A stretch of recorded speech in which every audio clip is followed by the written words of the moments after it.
మిర్చి ప్రస్తావన వస్తే గుంటూరు మిర్చినే గుర్తొస్తుంది అందరికీ. ఇకపై వరంగల్ మిర్చి గురించి కూడా అంతా మాట్లాడుకుంటారు. ఉమ్మడి వరంగల్ జిల్లాలో మాత్రమే సాగయ్యే చపాటా మిర్చికి అరుదైన గుర్తింపు దక్కింది. వందల ఏళ్లుగా వారసత్వంగా వస్తున్న ఈ చపాటా మిర్చికి జిఐ ట్యాగ్ లభించింది. గుంటూరు కారానికి ఘాట్ ఎక్కువ, ఈ చపాటా మిర్చికి రేట్ ఎక్కువ. అసలు ఈ మిర్చి ప్రత్యేకత ఏంటి?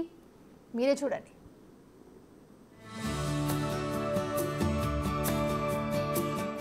తెలంగాణ టమాటా మిర్చికి అరుదైన గుర్తింపు.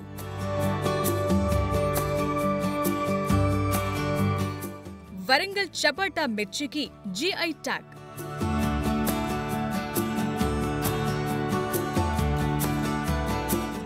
క్వింటాకు 1,00,000 దాకా పలికే చపాటా.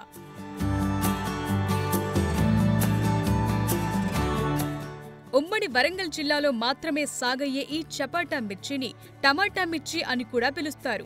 ఇది వరంగల్ లోకల్ బ్రీడ్. ఈ పండు మిరపకాయలు టమాటా ఆకారంలో ఉంటాయి. సాధారణ మిరప రకాలతో పోలిస్తే ఎక్కువ ఎరుపు, తక్కువ కారం చపాటా మిర్చి ప్రత్యేకత. అందుకే దీన్ని స్వీట్ మిర్చి అని కూడా పిలుస్తారు. ఇదే మెక్సికన్ క్యాప్సికమ్ ని పోలి ఉంటుంది. చపాటా మిర్చిలో ఓలియో రెసిన్ శాతం ఎక్కువగా ఉంటుంది. దీన్ని కాస్మెటిక్ తయారీలోనూ, ఆహార పదార్థాల కలరింగ్ ఏజెంట్ల తయారీలోనూ ఉపయోగిస్తారు. అంతర్జాతీయ మార్కెట్లో దీనికున్న డిమాండ్తోనే చపాటా మిర్చికి జిఐ ట్యాగ్ దక్కింది.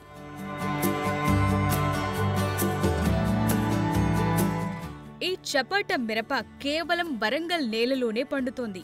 వారసత్వంగా తమకు సంక్రమించిన చపాటా మిర్చిని కొన్నేళ్లుగా సాగు చేస్తున్నామని, ఇది ప్రత్యేక రకం కావటం వల్లే జిఐ ట్యాగ్ కోసం దరఖాస్తు చేశామని చెప్తున్నారు తిమ్మంపేట రైతులు.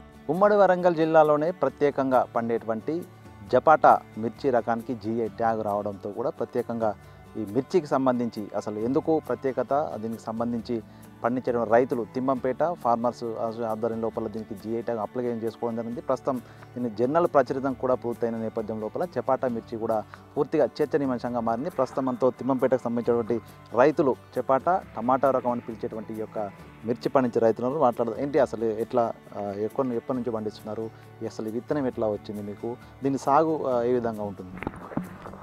మేము గత 20 సంవత్సరాల నుంచి సాగు చేస్తున్నాం. ఇంతకుముందు మా తండ్రి గారైనటువంటి వారు కూడా ఈ సీడు సాగు చేయడం జరిగింది. వాళ్లకు అంతకుముందు నుంచి ఇది పూర్వీకుల నుంచి రావడం జరుగుతుంది.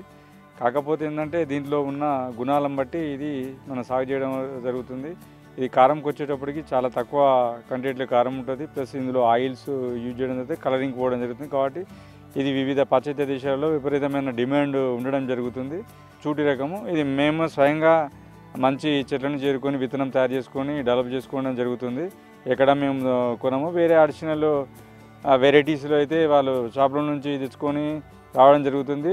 కొన్ని హైబ్రిడ్లు ఫెయిల్ అవ్వడం వల్ల రైతులు వీటిలో నష్టపోవడం జరుగుతుంది. మనం ఏంటంటే ఈ చపాటా రకాన్ని మేము 3 ముక్కలకాయ, దొడ్డుగాయ అనే పేర్లతో కూడా పిలవడం జరుగుతుంది. దీనికి వరంగల్ మార్కెటింగ్ చేసే క్రమంలో సపరేట్ ఒక హ్యాడ్ ఉంటుంది. ఆ హ్యాడ్ నుంచి వివిధ పార్టీస్ రావడం జరుగుతుంది. వారు కూడా తీసుకుని వెళ్ళడం జరుగుతుంది. గత 2-3 సంవత్సరాల క్రితం మేము కూడా బాంబే, అహ్మదాబాదు, గుజరాత్, నాగ్పూర్ వెళ్ళి కూడా అక్కడ నుంచి మేము పంపేయడం జరిగింది.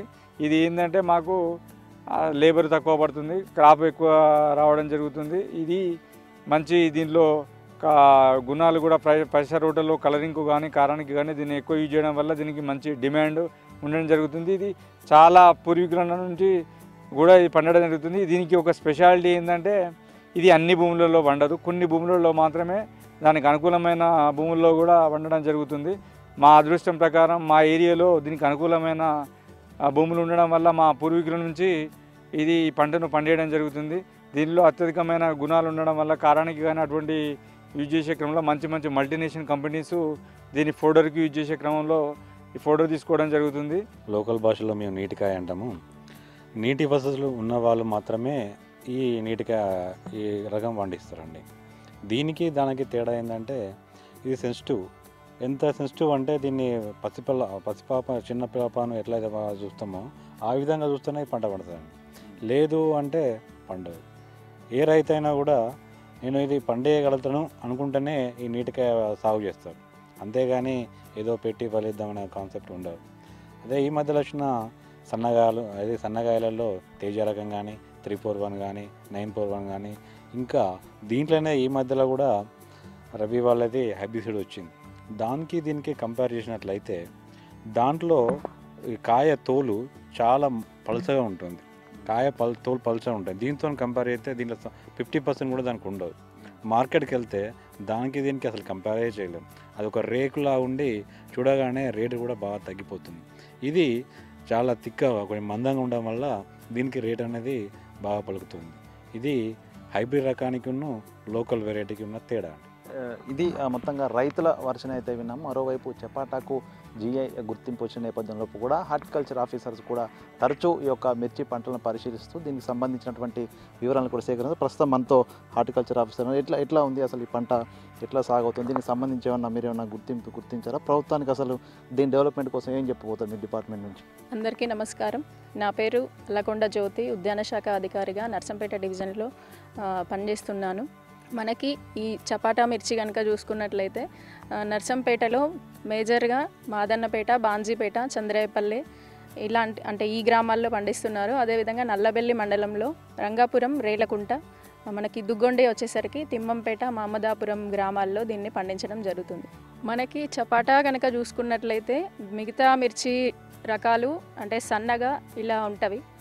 మనకి చపాటా కనుక చూసుకున్నట్లయితే కొంచెం పెద్దగా ఉండి మనకి గింజలు అనేవి తక్కువగా ఉంటవి. మేజర్గా ఈ చపాటా మిర్చిని మనము పచ్చళ్ళ తయారీ కానీ మిగతా ఫుడ్ ఫ్యాక్టరీస్లో కానీ ఐస్ క్రీమ్స్, లిప్స్టిక్లు ఇట్లాంటి వాటిల్లో ఈ కలర్ ఎక్స్ట్రాక్షన్ చేసినాక ఆ ఒలియోరెజిన్ అనే ఎరుపు రంగు ద్రావణాన్ని దీంట్లో వాడడం జరుగుతుంది.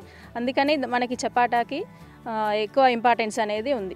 గత సంవత్సరం కూడా ఈ యొక్క చపాటా మిర్చికి దాదాపు 95,000 కింట అత్యధిక రేటు కూడా పలకడంతో కూడా ఈ యొక్క చపాటా మిర్చికి స్వీట్నెస్ ఎక్కువ ఉండడం, హెచ్ఎస్యు యూనిట్ 3,000 నుంచి 6,000 యూనిట్ల లోపు ఉండడంతో కూడా దీనికి స్వీట్నెస్ ఎక్కువ ఉండడంతో కూడా దీన్ని కలరింగ్ ఏజెంట్గా కూడా వాడుతున్నారు. సో దీంతో అంతర్జాతీయ వ్యాప్తంగా కూడా ఈ యొక్క చపాటా మిర్చికి డిమాండ్ కూడా అధికంగా ఉంది. సో దీనిలో వచ్చినటువంటి ప్రస్తుతం ఉన్నటువంటి చీడపీడలు కావచ్చు, వివిధ రకాల వ్యాధులకు సైంటిస్టు ప్రత్యేక దృష్టి సారించి వాటికి సంబంధించి అన్ని మందులు కనుగొంటే భవిష్యత్తు లోపల భారీ స్థాయి లోపల ఈ యొక్క చపాటా మిర్చిని సాగు చేస్తామని రైతులు చెప్తున్నారు. ఇక అదేవిధంగా భౌగోళిక గుర్తింపు వస్తున్న నేపథ్యంలో కూడా హార్టికల్చర్ అధికారులు కూడా చపాటా మిర్చిని పరిశీలించి తమ తాతల తరం నుంచి చపాటా మిర్చి సాగు చేస్తున్నామని చెప్తున్నారు స్థానిక రైతులు.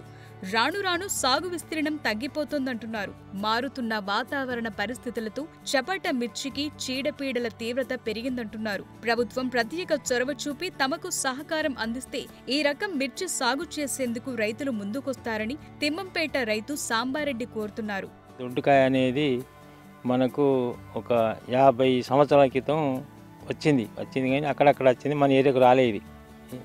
40 సంవత్సరాల క్రితం మేము ఇది దొడ్డుకాయ వేరే చోట్ల ఉంటే తెచ్చుకొని పంట పండిస్తాం. పంట పండితే ఏంటంటే అంతకుముందు మేము మిర్చి అమ్మేది, తొక్కులకు మిర్చి అమ్మేది, జల్లాలో తీసుకుపోయి తొక్కుల మిర్చి అమ్మితే మంచిగానే ఉండేది లాభం. అనుకుని మళ్ళీ వరుగు చూడగా చేసి మార్కెట్ తీసుకుపోయి అహ్మదాబాద్ కానీ నాగపూర్ కానీ తీసుకుపోయి అమ్ముకొచ్చుకునేది. ఒక 10-15 సంవత్సరాలు మంచిగా బెనిఫిట్ అనిపించింది. మా పిల్లలు కూడా ఏంటంటే ఇక్కడ వ్యవసాయం మీద మంచిగా ఉన్నదని ఏ రూట్లో పోలేకపోయారు. కాబట్టి ఇప్పుడు ఏంటంటే ఈ అతివృష్టి, అనావృష్టి వల్ల ఏంటంటే మా పిల్లలు ఇప్పుడు అప్పుడు పోమైతే అనేది ఇప్పుడు బాధపడతారు. కాబట్టి ఇప్పుడు దీనికి మా గవర్నమెంట్ ఏమన్నా సహకరించాలనేది కోరుకుంటున్నాం. వరంగల్, ములుగు, భూపాలపల్లి, మహబూబాబాద్ జిల్లాలో సుమారు 6,000 ఎకరాల్లో చపాటా మిర్చిని సాగు చేస్తున్నారు స్థానిక రైతులు. ఇప్పుడు జియోగ్రాఫికల్ ఇండికేషన్స్ జర్నల్లో ఈ మిర్చి ప్రత్యేకతలు ప్రచురితమవటం, త్వరలోనే జిఐ ట్యాగ్ సర్టిఫికేషన్ రానుంది. దాంతో ఉద్యాన శాఖ అధికారులు చపాటా మిర్చి సాగు పద్ధతులను క్షుణ్ణంగా స్టడీ చేస్తున్నారు.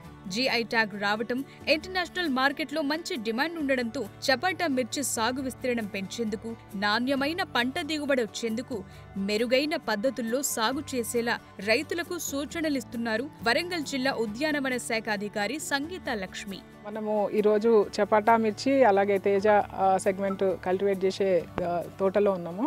అయితే ఈ వరంగల్కి అతి స్పెషల్ స్పైస్ కింద మనం ఈ చపాటా మిర్చిని తీసుకోవచ్చండి. ఎందుకంటే ఇది భారతదేశంలో ఎక్కడా లేని విధంగా ఇది ట్రెడిషనల్ క్రాప్ కింద చపాటా మిర్చి అనేది కొనసాగుతూ ఉంది. అయితే మనందరికీ తెలిసిన విషయం, ఈ మధ్యకాలంలో మనకి చపాటా మిర్చికి కూడా GI ట్యాగ్ అనేది ఆమోదించడం జరిగింది గవర్నమెంట్ ఆఫ్ ఇండియా తరఫున. ఇది జర్నల్ కూడా రిలీజ్ అవ్వడం జరిగింది. దాదాపుగా మన తిమ్మంపేట్ ఫార్మర్ ప్రొడ్యూసర్ కంపెనీ రిజిస్టర్ చేసుకోవడం జరిగింది. దీంతో పాటు మనకి యూనివర్సిటీ నుంచి సైంటిస్టులు, అలాగే డిపార్ట్మెంట్ నుంచి హార్టికల్చర్ ఆఫీసర్స్ వీళ్ళందరి కోఆర్డినేషన్తో ఇది అప్లై చేయడము, దాని తగ్గట్టు దాని ప్రోటోకాల్ ప్రకారంగా అంచెలంచెలుగా ఇది ముందుకెళ్ళి ఫైనల్గా ఇది జర్నల్ అనేది రిలీజ్ అవ్వడం జరిగిందండి. ఇది ఫైనల్గా మనకి ఈ సర్టిఫికేట్ వచ్చే వరకు ఏప్రిల్ నెల వరకు మనకు సర్టిఫికేట్ కూడా తిమ్మంపేట్ ఫార్మర్ ప్రొడ్యూసర్ కంపెనీకి ఇవ్వడం జరుగుతుంది. చపాటా మిర్చికి జియోగ్రాఫికల్ ఇండికేషన్ కోసం తిమ్మంపేట మిర్చి ఫార్మర్ ప్రొడ్యూసర్ కంపెనీ 2 ఏళ్ల క్రితం దరఖాస్తు చేసింది. దానికి సంబంధించి ఇప్పుడు పేటెంట్ హక్కులు కల్పిస్తూ భారత ప్రభుత్వం GI ట్యాగ్ ఇచ్చింది. జియోగ్రాఫికల్ ఇండికేషన్స్ జర్నల్లోనూ చపాటా రకం మిర్చికి సంబంధించిన వివరాలు ప్రచురితమయ్యాయి. మిగతా మిరపకాయలతో పోలిస్తే ఈ మిర్చి చాలా డిఫరెంట్. ఘాటు తక్కువ, రేట్ ఎక్కువ. 2 ఏళ్ల క్రితం వరంగల్ మార్కెట్లో ఈ చపాటా మిర్చి క్వింటాల్కు 96,000 పలికింది. అప్పుడే ఈ మిరప పేరు మార్మోగిపోయింది. ఇప్పుడు GI ట్యాగ్తో ఈ టమాటా మిర్చికి ప్రత్యేక గుర్తింపు దొరికింది.